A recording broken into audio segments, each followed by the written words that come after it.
ilustres espectadores. Esse é o Arquitetos, já sabes, o seu podcast de eleição, o preferidinho do momento, e nós fazemos fé, porque os vossos feedbacks nos dizem isso.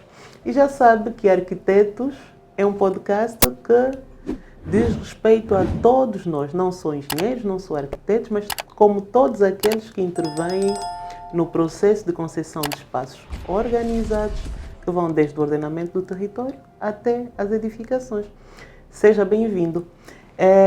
Durante aproximadamente 1 hora vamos estar juntos com o nosso convidado e vamos abordar aqui temas muito interessantes. Fique conosco para ver. O nosso convidado é alguém, como todos os nossos convidados, isso eu não me canso de falar, todos os nossos convidados são especiais. Primeiro, aceitam partilhar informação e informação valiosa. Segundo, são pessoas que intervêm de facto neste processo que eu mencionei, que é de concessão dos espaços, organização, manutenção, entre outros aspectos.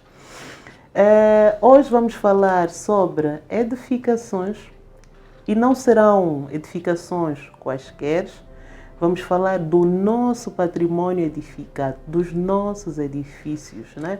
Aqueles que já estão construídos há muito tempo e que por isso carecem da nossa atenção, da sua atenção, portanto, e da atenção de todo mundo para preservarmos ou não, resta saber. Daí termos aqui o nosso convidado, vai nos ajudar a perceber essas nuances e este programa em particular vai ser especial, porque o tema que vamos aqui abordar é um tema que não se esgota apenas num episódio. Vamos ter pelo menos 3 episódios onde vamos perceber a importância desses edifícios, o valor da sua memória, como preservar, se não é para preservar, e vamos também abordar aqui as oportunidades que esses edifícios representam para a nossa comunidade. Seja bem-vindo. O nosso convidado é o engenheiro José. Seja bem-vindo, engenheiro José Miguel. Muito obrigado. É alguém que com certeza vai ser reconhecido por muitos engenheiros e arquitetos, porque Exato.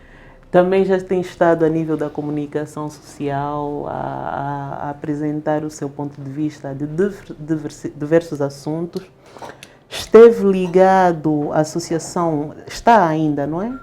É o presidente da Associação Nacional dos Municípios e Cidades de Angola, diretor executivo da Associação Africana de Gestão de Ativos e Manutenção de Instalações Imobiliárias. Portanto, é alguém que tem muita experiência neste tema que nós vamos falar. Eu vou pedir para, mais do que eu, o engenheiro fazer a sua apresentação, falar um bocadinho daquilo que é o seu percurso profissional, acadêmico.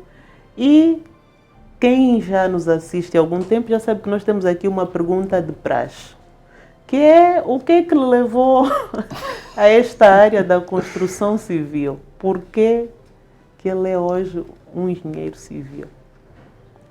Seja bem-vindo, engenheiro. Muito obrigado, arquiteta Jamila Kassoma. Estender aqui a saudação a todos os nossos telespectadores que nos acompanham. De alguma forma, é sempre um prazer, não é? E eu, normalmente, quando se trata de temas relacionados com a gestão de património, infraestruturas, conservação dos ativos imobiliários, é algo que emociona-me por falar. Então, apaixonado pelos edifícios. Sou apaixonado pelos edifícios, sou apaixonado pelas infraestruturas, pelo processo ao nível da conservação dos ativos imobiliários, na perspectiva mesmo da gestão patrimonial. Portanto, é algo que desde muito novo, desde muito cedo, nasceu em mim, não é? Esse gosto. Esse gosto pela coisa. Exatamente, essa paixão. E daí que, ainda muito novo na altura, eu sempre disse aos meus pais e aquelas pessoas mais próximas que eu seria um engenheiro, não é? E desde logo tive de ir atrás, até me tornar então o engenheiro que sou hoje. Já são mais de 18 anos de experiência. Mais de 18 anos de experiência de trabalho na área das engenharias, a nível da construção civil, a nível da gestão de património, a nível das infraestruturas. Portanto, tive a oportunidade de trabalhar em projetos desafiantes ao nível do país. Tive a oportunidade de poder partilhar experiências com profissionais de várias partes do globo, desde a América, a África, a Ásia. Portanto, é um aprendizado e nós aprendemos todos os dias. Portanto, mas por que engenharia civil? Esta é a minha paixão. Para além do gosto, como é que foi para lá? Engenharia civil. Bem, eu nunca pensei em fazer uma outra formação senão a própria engenharia civil. Eu tenho licenciatura em engenharia de construção civil, tenho pós-graduação em gestão estratégica de empresas, tenho também pós-graduação em agregação pedagógica para docentes universitários, tenho também formação ainda em pós-graduação em finanças públicas e gestão orçamental. Daí que eu passei depois para a banca, essa coisa. Portanto, e que valor, por exemplo, essas formações que fez? Depois tenho ainda a formação a nível das infraestruturas mesmo, que é a formação em engenharia de gestão de ativos imobiliários, gestão de equipamentos e infraestruturas. Portanto,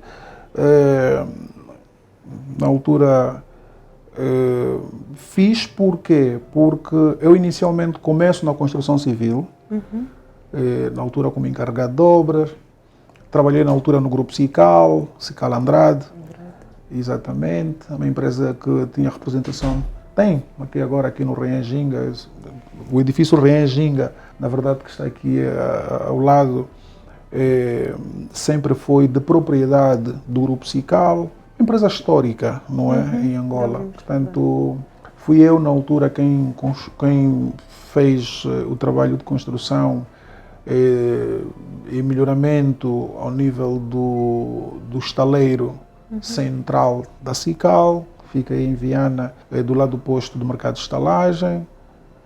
Ou seja, uma experiência que certamente vai aqui agregar muito valor ao nosso podcast. Sem dúvida a pessoa certa para falar de preservação ou o que for, do ponto de vista técnico, que se passa afinal com os nossos edifícios. Os nossos edifícios, sobretudo os da herança colonial, que é nosso patrimônio histórico, fazem parte da nossa memória coletiva, das nossas cidades, né?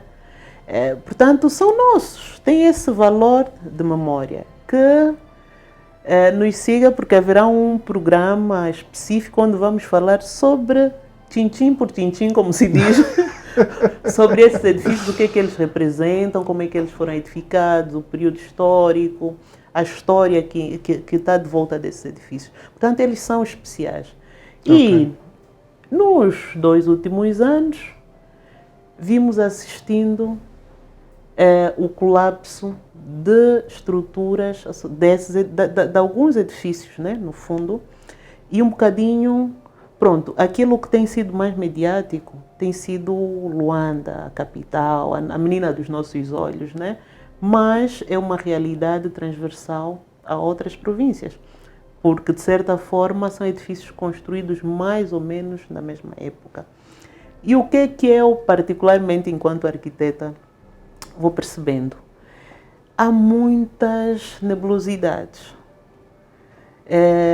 Nós, enquanto técnicos, se calhar vamos percebendo o que é que se está a passar, porque temos ferramentas do ponto de vista do conhecimento adquirido, enfim, mas do lado de lá, a nossa sociedade civil, as nossas comunidades, eu às vezes noto que até surge o medo, o pânico. Epá, espera lá, o que é que está a acontecer? Vai tudo ruir? Epá, de repente a cidade vai se transformar num caos. Então, hoje vamos entrar mais na componente de perceber o que se passa com esses edifícios. Okay. E eu gostaria que o engenheiro nos fizesse aqui uma abordagem na sua experiência do ponto de vista da engenharia civil, né? O que se passa, qual é o contexto destes nossos edifícios? O que é que se passa com esses nossos edifícios? Bem, os nossos edifícios, eu a dado momento entendi que para percebermos determinadas situações ao nível que transcende aquilo que é uma visão técnica, então eu entendi fazer um mestrado em governação e gestão pública. Uhum. E nesta formação eu tive a oportunidade de ter contacto com outras ciências, desde ciências políticas, ciências sociais, económicas e financeiras, a sociologia do desenvolvimento, enfim, e que hoje tenho uma outra visão sobre essa questão que me coloca. Tanto é que por muitos anos, em preleções, conferências, eu focava muito naquilo que tem que ver com as questões técnicas. Hoje já não. Uhum. Eu olho não para uma vertente muito técnica, muito tecnocrata, mas sim identificar as causas e perceber aonde consiste o problema das nossas edificações hoje em Angola. O nosso problema hoje das edificações já não se limita apenas às questões técnicas, não. Limita-se mesmo por questões administrativas. E quando falo questões administrativas, estou a falar de questões políticas, em que precisamos olhar para que matriz a gente quer implementar de gestão no âmbito da conservação dos ativos imobiliários, quer públicos, quer privados. Portanto, hoje, quando olho para aquilo que eu acervo do património público numa perspectiva generalizada, eu entendo que, infelizmente, nós estamos num estado bastante preocupante. A arquiteta Jamila disse agora de que nos 2 últimos anos, mas eu vou me reportar ao período de mais ou menos 2008. No caso da DENIC ou do outro edifício? Foi no caso da DENIC. Da DENIC, sim. Sim, foi no caso da DENIC. DENIC foi 2000... Muito tempo. Não, foi 2000... Acho que foi 2008. Uhum. Acho que foi 2008, sim. E foi em fevereiro, março de 2008. Portanto, na altura em que assistimos o colapsar, não é? O desabamento do edifício, exatamente. Portanto, aquilo foi sinal de que era necessário pararmos, olharmos para aquilo que é a matriz do edificado a nível da província de Luanda e do país, de uma forma geral. Eu, normalmente, quando faço essa analogia, tento aqui separar.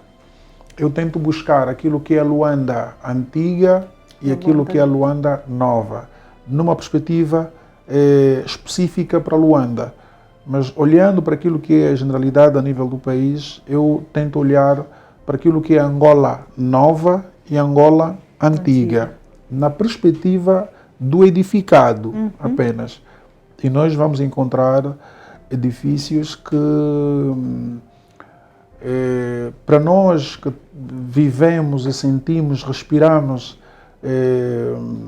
gestão a nível daquilo que é a malha urbana, do edificado, enfim, no âmbito da gestão patrimonial. Só aqui para não se esqueça, engenheiro, quando falamos da malha urbana estamos a falar da cidade. Da cidade, exatamente. Partimos aqui não. Sim, até porque... Estamos a falar da cidade. Exatamente, até porque se virmos, nós temos basicamente edifícios nas cidades. É uma outra situação que a gente encontra nas zonas rurais. Exatamente nas zonas rurais, um outro conglomerado, enfim, de edifícios. Mas, portanto, nós estamos a falar mesmo das cidades. E se virmos, infelizmente, grande parte dos edifícios, de um levantamento que a gente chegou a fazer na altura ainda vice-presidente da ANEMP, Okay. não é? Chegamos a fazer um trabalho exaustivo e nós concluímos de que cerca de 80%, ou melhor, mais de 80% do edificado nacional encontra-se em alto índice de degradação, o que pressupõe que as redes técnicas no âmbito das eletricidades, canalização, pintura, a própria estrutura em si, demanda-se aqui um alto índice de infiltrações, para algumas zonas onde provavelmente por algumas questões, quer do não cumprimento das boas práticas de construção, do não cumprimento daquilo que são as exigências normativas e também pela falta de manutenção, nós hoje verificamos que alguns edifícios detêm a extensão capilar bastante elevado, índice de umidade Mas só para esclarecer, quando falamos de extensão capilar, estamos a falar de quê? Quando nós falamos da extensão capilar, por exemplo, nós estamos a falar daquelas moradias, quer edifícios, quer vivendas, enfim, em que nós verificamos que na sua parte inferior da moradia, ou melhor, na parede, assim para ser um bocadinho mais específico. Sim, nós olhamos para as paredes, vamos verificar que a parte de baixo das paredes há uma umidade. Entretanto, ao aparecimento de umidade, em alguns casos até fungos à volta da parede. E as pessoas se perguntam, mas aqui não há águas, como é que isto está a acontecer? É porque... Desculpa interromper, engenheiro, mas falou de uma situação muito interessante, porque há vários edifícios aqui em Luanda, por exemplo, que as suas caves estão completamente inundadas. Este é um outro problema. Completamente inundadas. Este é um outro problema. Infelizmente, esta é uma realidade que a gente vive ao nível do país e principalmente aqui na zona da Baixa de Luanda, pelo facto de existir aqui um lençol freático, não é? Muito mais elevado. Então, grande parte dos edifícios antigos nesta zona vivem esta problemática. Vivem. Por quê? Porque não há organização. Existem... é assim, falar dos edifícios é muita coisa para abordar. Então... No programa só é muita coisa para abordar. Nós, olhando eu como disse agora há pouco, que o problema é administrativo, a questão é, por que é administrativo? É administrativo por quê? Porque nós hoje temos legislação. Nós temos um Código Civil, nós temos o REGEU, que é o regulamento das edificações urbanas. Temos a lei do património público, temos o regulamento sobre os condomínios. Portanto, não é suficiente. Ou seja, o problema não é de regulamentos. Ou também ou melhor, não é de todo de regulamentos. Não é de todo. Temos informação, não é suficiente, realmente não é suficiente. Mas esta pouca informação que temos não é posta em prática. Não se faz cumprir ao rigor. E a dada altura também não é conhecida. A dada altura, exatamente, falta de comunicação, falta de aplicabilidade. Por exemplo, nessa questão que falou da lei do condômino, às vezes, pronto, há a comissão da associação que domina, mas depois o Exatamente. morador, que é o maior beneficiário, às vezes nem tem conhecimento Não, sobre essa lei, né? exatamente. Por quê? Porque nós precisamos olhar, e aqui vou remeter um bocadinho para o Ministério da Construção, deve obrigatoriamente olhar para os normativos que existem e definir uma estrutura, como acontece em outras partes do mundo. Quem tem um edifício, obrigatoriamente tem de ter um síndico, um gestor do edifício, que é o tal síndico. Isso vai surgir por via da constituição de uma Assembleia de Moradores. Esta Assembleia de Moradores passará a se chamar de Assembleia de Condomínio, em que nesta Assembleia terá um gestor responsável do edifício para garantir, zelar principalmente para as áreas comuns, garantir que a pintura esteja em condições, a limpeza, a eletricidade, a canalização, enfim, e sempre que existir até em alguns casos o próprio elevador do edifício, esteja tudo operacionalizado. O que é que... Só isso, engenheiro, daria um outro tema.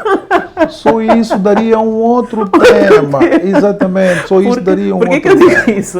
Estou a pensar aqui com os meus botões. Exatamente. Na dificuldade que às vezes os condomínios, as comissões, têm de tornar todos partícipes, às vezes até do ponto de vista desta questão do cuidado com o seu próprio edifício, por exemplo, né? Sim, mas o que é que a experiência hoje me diz? Que o ser humano, temos alguma resistência em mudar daquilo que é o nosso hábito, aquilo que a gente faz todos os dias. Amanhã chega alguém e diz assim, olha, agora deixa de rodar à direita, tens de passar a rodar à esquerda.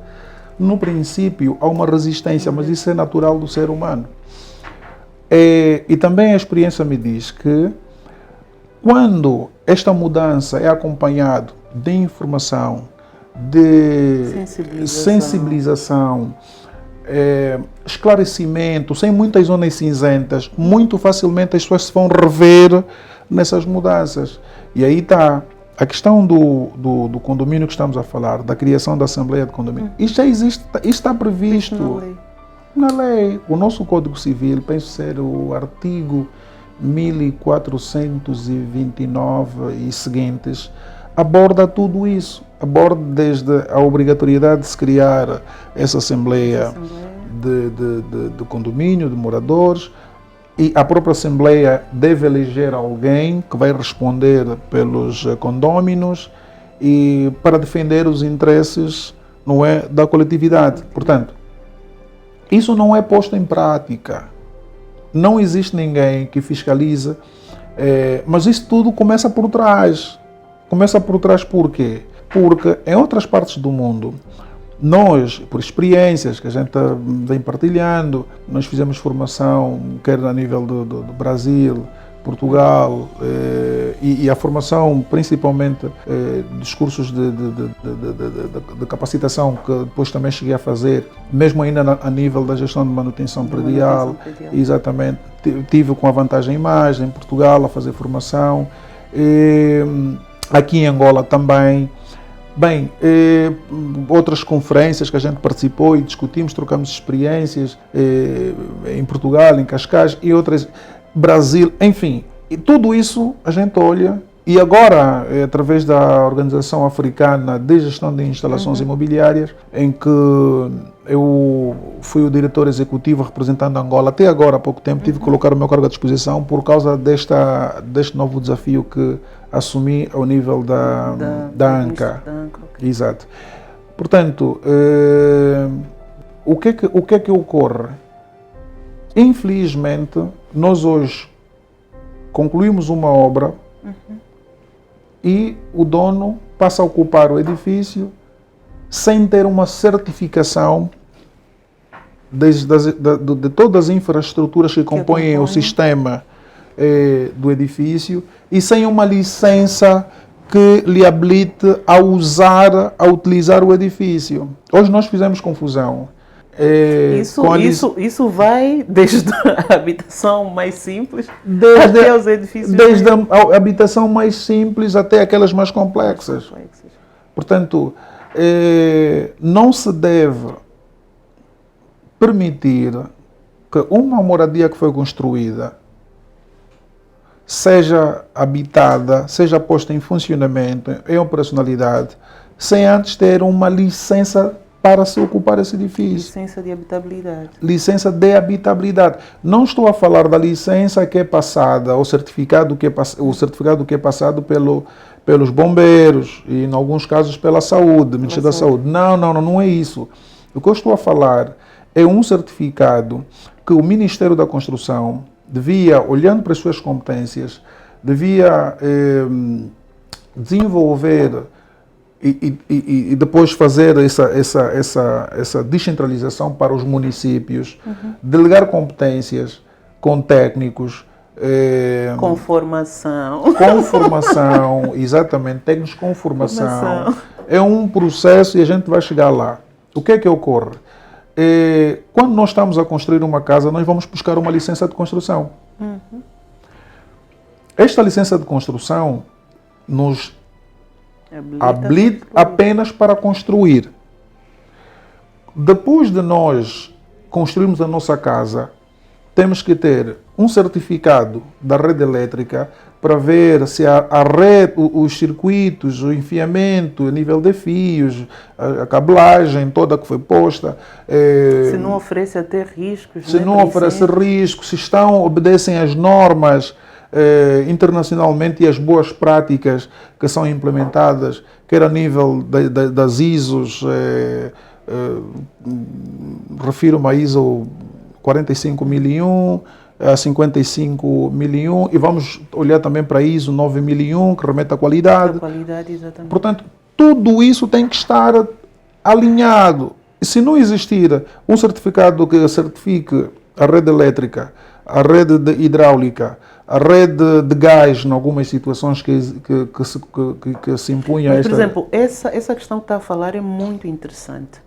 Mas como é que nós vamos olhar para a nossa realidade, né? Sim. Nossa realidade. São ideias, por exemplo, muito interessantes. Mas como é que poderiam ser os passos para a implementação? Partiria inicialmente... Primeiro porque tem que ter alguém a fiscalizar, né? Isso requer capital humano, não? Como é que seria? É assim,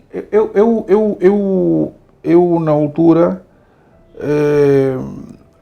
participei do processo do comissionamento, por exemplo, da Clínica Girassol, do Paz Flor, do Espetec. É melhor explicar aos nossos ouvintes, aos espectadores, o que é que são os comissionamentos. Bem, o que é um comissionamento? Isto é mesmo uma aula. E nós estamos a informá-lo e a formá-lo. Exatamente. O que é um comissionamento? Um comissionamento é o processo que remete à entrega e validação, entrega e recepção de um ativo imobiliário, por exemplo. E existem aqui práticas que devem ser observadas, não é? Que é o processo de comissionamento e handover. Portanto, quando nós vamos fazer o comissionamento, devemos olhar, primeiro, para aquilo que estava previsto para se construir, em termos de projetos. Se foi efetivamente realizado como está no projeto. Se houve alterações, se existiu alguma alteração, devem ser atualizadas em telas finais. Nas telas finais, devemos olhar e comparar, e se os técnicos que estiverem a fazer a recepção do edifício, antes de assinarem qualquer documento de recepção, devem garantir que tudo aquilo que está previsto no projeto foi efetivamente implementado. E aquilo é validação, ponto a ponto, enfim, e fazer então os testes antes da recepção do próprio ativo imobiliário. Não se pode receber nenhum equipamento que esteja em qualquer instalações, empreendimento, sem que se faça essa verificação. Exatamente essa verificação. Vamos testar, meter a funcionar, os parâmetros de funcionamento estão dentro daquilo que está previsto, a nível de projeto, a nível do diagrama do próprio equipamento, portanto, está a funcionar como deve ser, ok. Aí então as partes estarão em condições de procederem com a recepção deste equipamento. Tudo aquilo que não estiverem conforme, portanto, é feito as devidas recomendações para que sejam retificadas, exatamente. Aquilo que não impacta grandemente no funcionamento e não coloca em risco a vida dos seus utentes ou usuários das instalações, faz a recepção do ativo e define-se aí um período de alteração com base nos acordos que vão ser feitos para garantir que esses equipamentos estejam a funcionar como deve ser. E é definido um período, diante de um cronogramazinho entre as partes, para que se faça a devida retificação. Para aquelas questões que têm algum impacto, que possam até impactar do ponto de vista de segurança, do ponto de vista de conforto e bem-estar de quem vai usar as instalações, então a entrega não é feita, é condicionada a isto, só depois de garantir que isto esteja a funcionar como deve ser, com os testes refeitos novamente, aí sim é feito então o processo de comissionamento e handover do edifício. Portanto, eu acho que o engenheiro está a fazer... isto é uma aula, até eu estou a aprender. Porque o interessante é que ninguém sabe tudo. Né? Exatamente. E está a ser uma aprendizagem. Mas falou aqui de muitos aspectos muito interessantes. Mas uma das questões que se coloca, né, neste momento, a par dessas questões primárias que mencionou, é o que é que vamos fazer então com esses edifícios? Porque, se reparar, o casco urbano, a cidade embrionária ou o centro das nossas cidades, são, na sua maioria, constituídas por esses edifícios. Nós aqui em Luanda temos, por exemplo, aí a baixa da cidade com edifícios devolutos, degradados. O que é que se há de fazer, de facto? Porque temos aqui várias questões, né? Exato. Nós precisamos olhar e estratificar. É preciso olharmos para o que é que a gente tem hoje e estratificar. De uma avaliação feita, e aqui o laboratório LEA, o laboratório de engenharia, deve entrar para garantir que antes de qualquer decisão de requalificação, de reforço de estrutura das edificações, o LEA deve garantir de que os elementos estruturais destes edifícios ainda detêm propriedade do ponto de vista da resistência suficiente para que se possa fazer então as tais intervenções, exatamente. Aqueles que estiverem a um índice de degradação acima dos 70%, 80%, estes são recomendados a serem demolidos. Ou seja, porque já oferecem risco à sua utilização. Sim, já zerou, não é, como se tem dito, o seu tempo de vida útil e principalmente no quesito estrutura, mesmo que se venha a fazer intervenções, enfim, o risco de que isso poderá vir abaixo é muito elevado. E atenção que como grande parte das nossas não está fissurado, o pilar não tem fissuras, a água não tem acesso com os elementos de aços, por exemplo. Por quê? Porque o aço em contacto com a água, ela oxida. Ao oxidar, ela perde as propriedades. Ao perder as propriedades, ela vai se decompor. Ao se decompor, fragiliza a estrutura. Se existir um incêndio na parte do resto do chão deste edifício ou na cave, o que vai acontecer é que, como o aço perdeu as propriedades, a resistência deste aço é quase que zero. O que vai acontecer é que, com alta temperatura, o aço vai acabar por se... Exatamente. Ou seja, o edifício pode colapsar. Pode colapsar, pode vir abaixo. Então, daquela avaliação que foi feita, por exemplo, para aqui, para Luanda, qual é disse que se tiver em risco 70% é um edifício para demolir. Isso é a realidade da maior parte desses edifícios ou existe, daquela avaliação que foi feita, ainda existe possibilidade? Não, existem muitos que podemos aqui recuperar. Existem muitos. Existem alguns que o problema tem muito a ver com a utilização e falta mesmo de manutenção. Nós temos hoje edifícios, grande parte daqui da cidade de Luanda, em que todas as redes técnicas estão postas à parte exterior. Se virmos o cabeamento todo, a nível das redes elétricas, em alguns casos, está tudo para o exterior. Toda a rede de distribuição de água e até de esgoto, em alguns casos, refiro-me a águas saponosas, enfim, está tudo no exterior. Então, o que é que ocorre? Isto é um sinal claro de que nós precisamos olhar para as nossas edificações e garantir que voltemos a dar conforto não é? E segurança para quem aí habita. Mas falou como é que isso aí, por exemplo, não esquece o que vai dizer, engenheiro, falou aí na questão do tempo de vida útil de um edifício. E isso mesmo até do ponto de vista de nós, técnicos da área, às vezes as explicações que são dadas não são muito convincentes. Por que eu estou a dizer isso?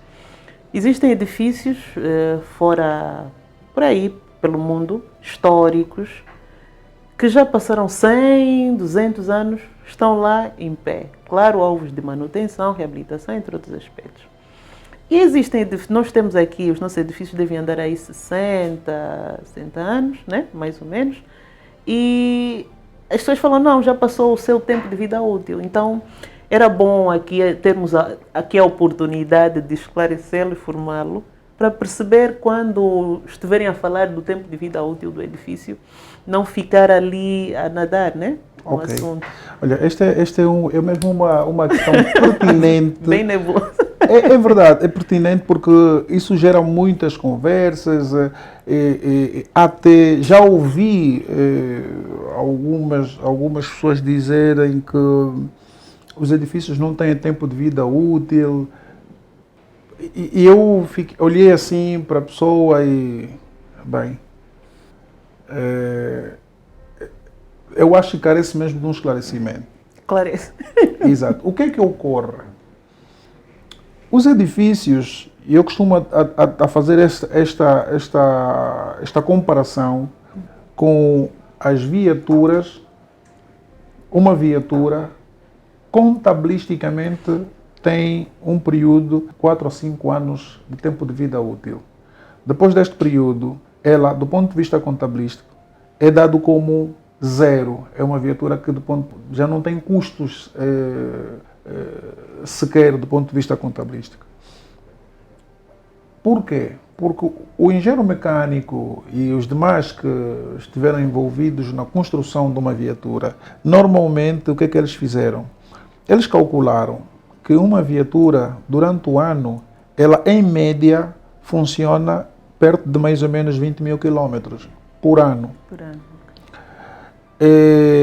Multiplicando os 20 mil quilómetros por 5 anos, estamos a falar de 100 mil quilómetros. E toda viatura que tenha 100 mil quilómetros exige um overhaul. Ok. O que é um overhaul?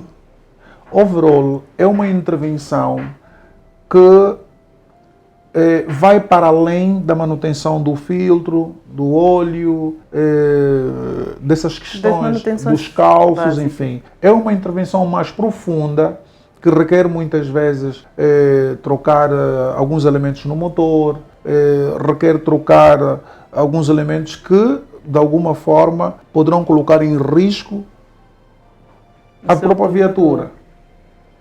A partir deste momento para frente, a certeza de que é um edifício, de que é uma viatura que garante segurança, que podes viajar à vontade, é quase que zero. Porque a partir deste momento, qualquer problema essa viatura poderá te apresentar. E aí vamos passar, hoje trocas isso, amanhã troca aquilo, anda um bocadinho, mais 1 ou 2 semanas, tem que trocar outra peça. Então já chegamos, que os engenheiros mecânicos têm dito, a curva da banheira. É aquele nível em que carece de substituição das peças nucleares, não é? Mais importantes, fundamentais para o funcionamento da viatura. E, acima de tudo, segurança.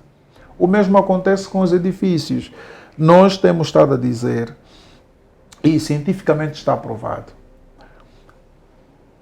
o tempo de vida útil de um edifício remete ao tempo de vida dos materiais. Portanto, nós temos conhecimento, e como a própria ciência assim nos dá a oportunidade de saber, é que os elementos estruturais têm o tempo de 50 anos. Até 50 anos. O único material, um dos únicos, se não o único, que não tem até hoje um tempo de vida calculado em construção civil é o vidro. Porque o vidro, deixamos aqui, passa 100 anos, 200 anos, ela não se vai decompor. Então, é diferente, por exemplo, das tintas, com a incidência dos elementos externos. Estou a falar das chuvas, do sol, da poeira, enfim. Ela vai depender da zona em que estiver exposta. Mas o tempo de vida útil, normalmente das tintas, enfim, a nível de moradias, vai de 2 a 5 anos. 5 anos. O que requer... Ou seja, aquele nosso edifício que nós pintamos uma vez e esquecemos. Não, é assim. E é incrível que a tinta não é só ornamento, também ajuda a proteger. É a primeira barreira de proteção do edifício. Do edifício, né? Exatamente. Por quê? Porque uma parede que esteja apenas rebocada, que não tenha a pintura, o que é que ocorre? Com a incidência, quer do sol, quer das chuvas, a umidade tende sempre a penetrar. Por isso é que a gente muitas vezes verifica aquelas casas que estão pintadas, independentemente aqui da qualidade da tinta, porque que também é importante fazer essa referência, choveu e da parte de dentro da casa fica toda manchada com umidade, enfim, as pessoas se perguntam, mas porquê? É porque a qualidade da tinta que você tem na sua casa provavelmente não é a mais adequada. Você provavelmente usou a tinta interior no exterior. Ou quando comprou a tinta não olhou para aquilo que é a ficha técnica da própria composição da tinta. Portanto, mas engenheiro, sim, esta questão do tempo, 50 anos, significa necessariamente que aquele edifício já não serve? Não. Ou estamos também nesta realidade do carro? Não. Nós estamos a falar 50 anos para aqueles edifícios que normalmente é feito manutenção periódica.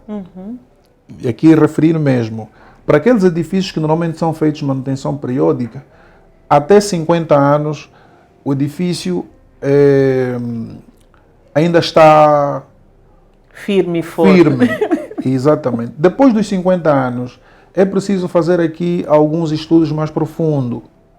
Começar a ter um pouco de mais cuidado, principalmente para os elementos estruturais, para todos aqueles elementos embutidos, como tubulações, enfim, é preciso... Nós, no passado, se virmos aqui as nossas construções, grande parte dos edifícios aqui no centro daqui da cidade, naquela altura toda a rede hidráulica foi feita com tubos galvanizados.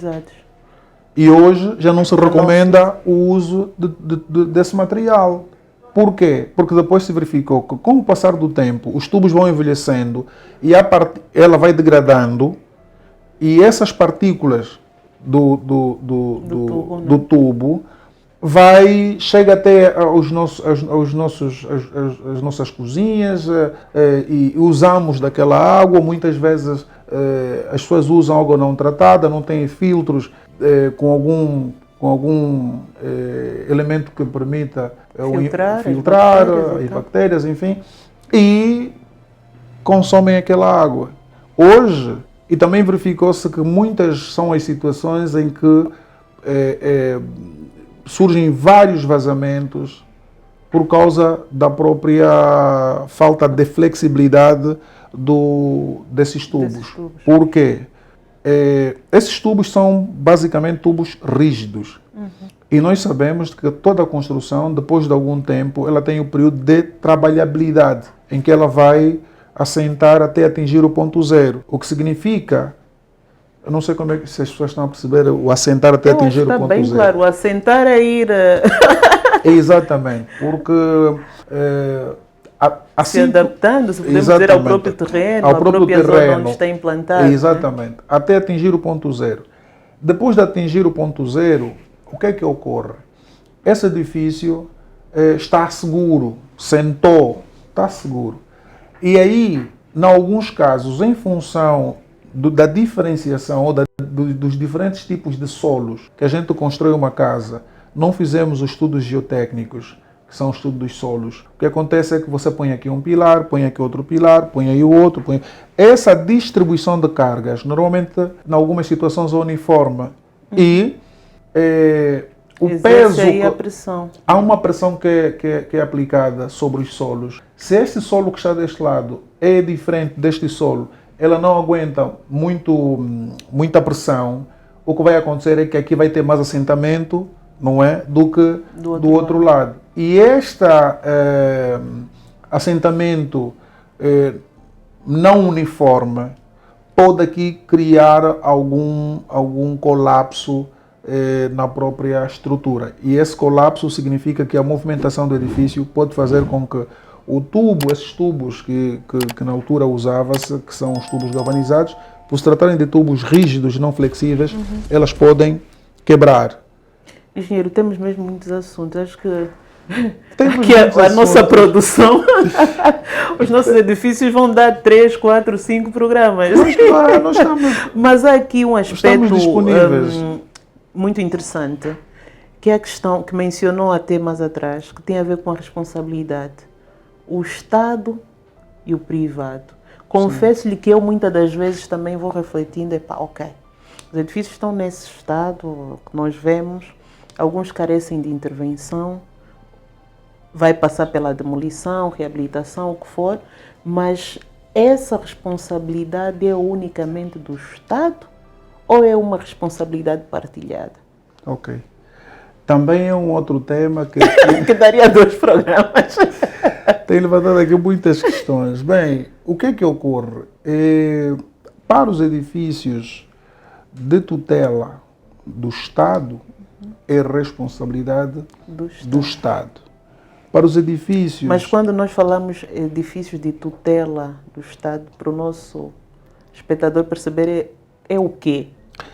Aqueles edifícios, aqui vou agora recuar um bocadinho, no âmbito da lei 18/10, penso ser de 16 de julho, que é a lei do patrimônio público, essa lei diz que todos os ativos imobiliários, e não só, aqui estamos a falar apenas ativos imobiliários, todos os ativos imobiliários adstritos a um ente do Estado, por exemplo, um ministério, uma administração, um governo provincial, num dos âmbito ao nível do Estado, é responsabilidade deste ente garantir a manutenção e conservação deste bem. Deve, no âmbito da sua gestão, olhar, mesmo ainda a nível do OGE, garantir que tenha ali uma pequena rubricazinha para... Está-me a fazer lembrar o primeiro podcast que nós tivemos com o bastonário da Ordem dos Arquitetos, e ele defendeu que devia haver uma política pública de manutenção dos edifícios. Devia existir. Infelizmente nós não temos.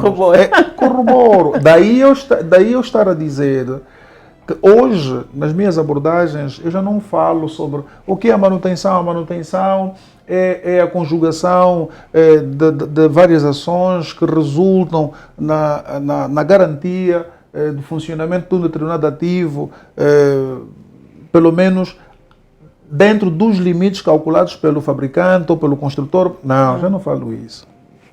Ou seja, isso é um discurso a ter depois de alguns pressupostos. Exatamente. Então, hoje cumpridos. Hoje, porque hoje percebi que as pessoas estão, mesmo nós andamos a nível do país a falar sobre manutenção, passamos muitas formações, seminários, enfim, conferências também ao nível do país, dos governos provinciais, administrações locais, empresas interessadas, privadas, enfim.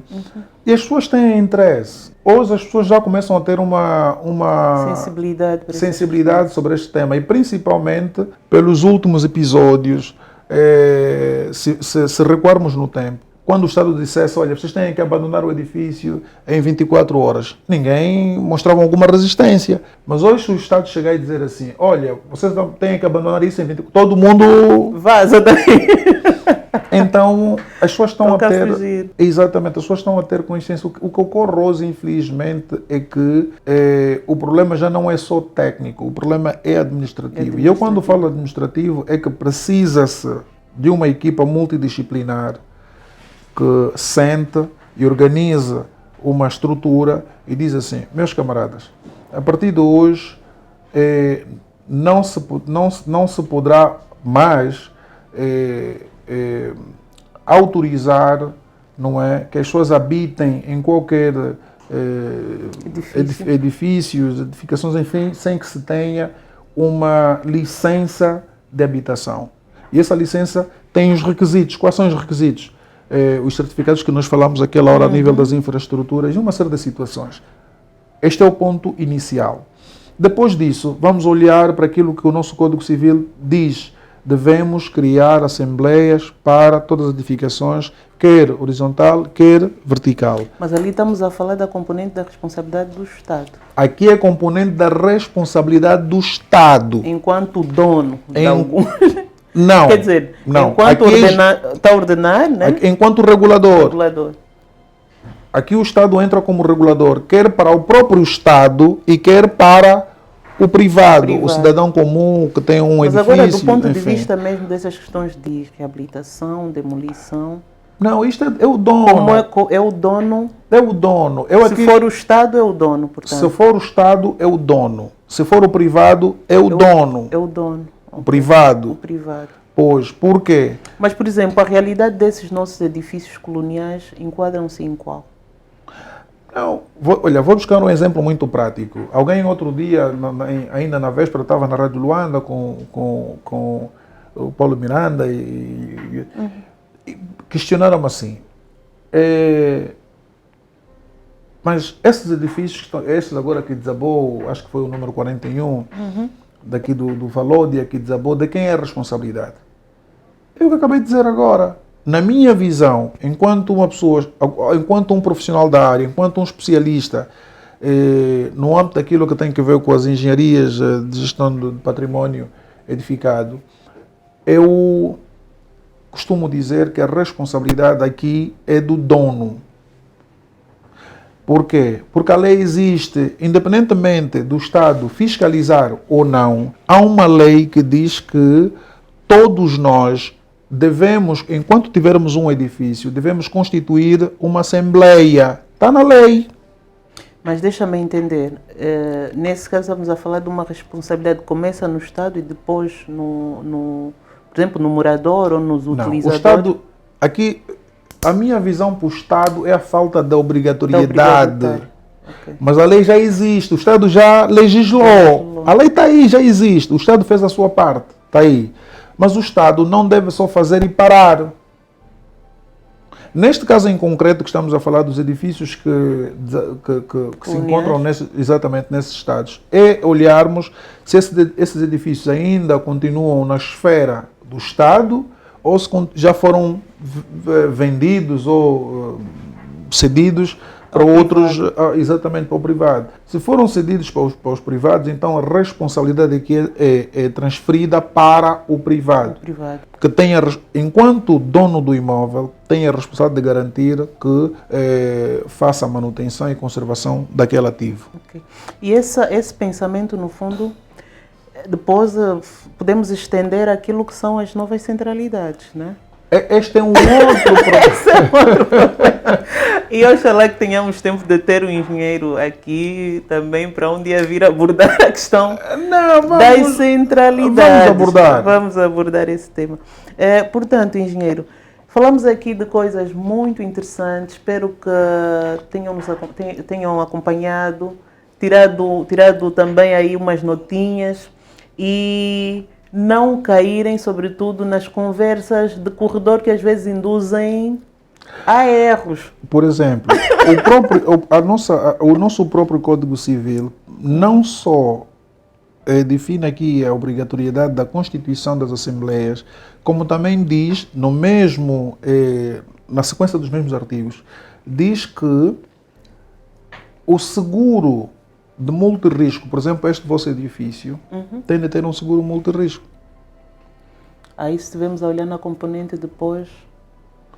Sim, porque se acontecer alguma situação, um dos apartamentos aqui, por qualquer situação incendiar, a seguradora deve repor, não é? Com base naquilo que são os critérios, enfim, da avaliação, culpabilização, se houve ou não, aqui alguma negligência. Há uma série de questões que devem ser primeiro aferidas, para depois então se definir a responsabilidade. Exatamente. Engenheiro, estamos a chegar ao fim do nosso programa. Exato. Mas há uma questão que para mim seria muito interessante que nos ajudasse a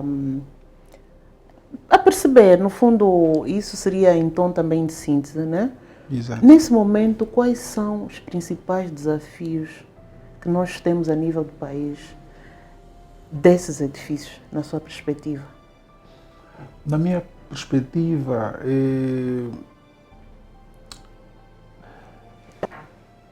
eu em tempos apresentei uma proposta de resolução destes problemas e passa-se necessariamente por a constituição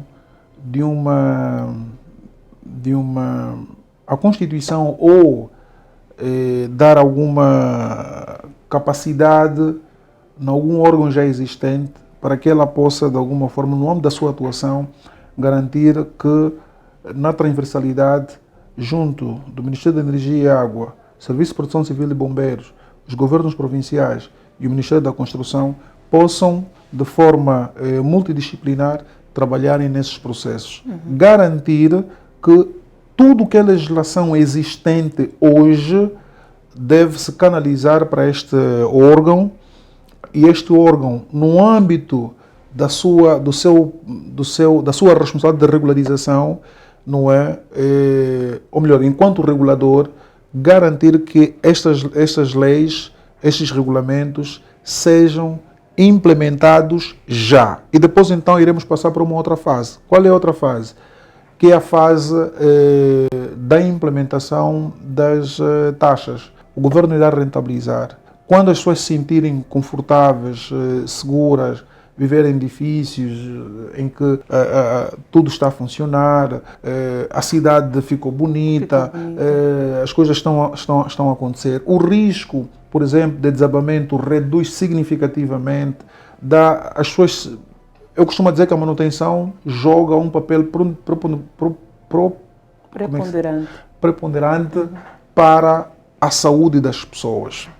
Portanto, cidades doentes, cidadãos doentes. Cidades doentes, cidadãos doentes. Exatamente. Então, é essa a questão. Para já, o governo deve obrigatoriamente fazer cumprir as leis. Garantir que haja sinergias entre essas zonas e de forma multidisciplinar possam trabalhar e descentralizar junto das administrações locais essa estrutura em miniatura para as administrações. Não precisamos, numa primeira fase, ter muitos técnicos. Não precisamos.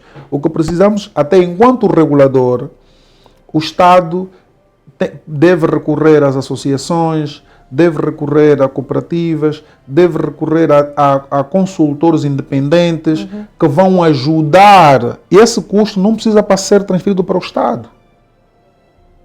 É transferido para o proprietário do próprio imóvel. Exatamente. Essa é uma questão que nós também vamos querer abordar aqui num próximo programa, que é a perspectiva do custo. Porque estamos a falar de 18 capitais de províncias, né?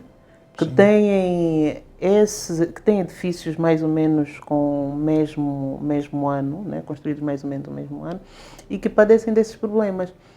Como é que vamos conseguir, recuperar isso?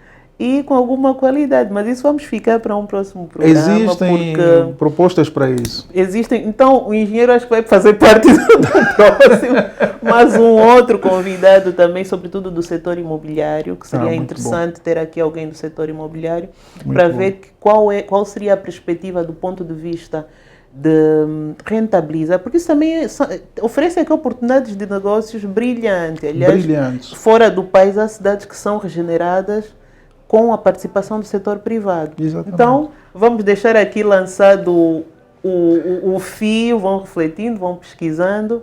E, engenheiro, só me resta agradecer.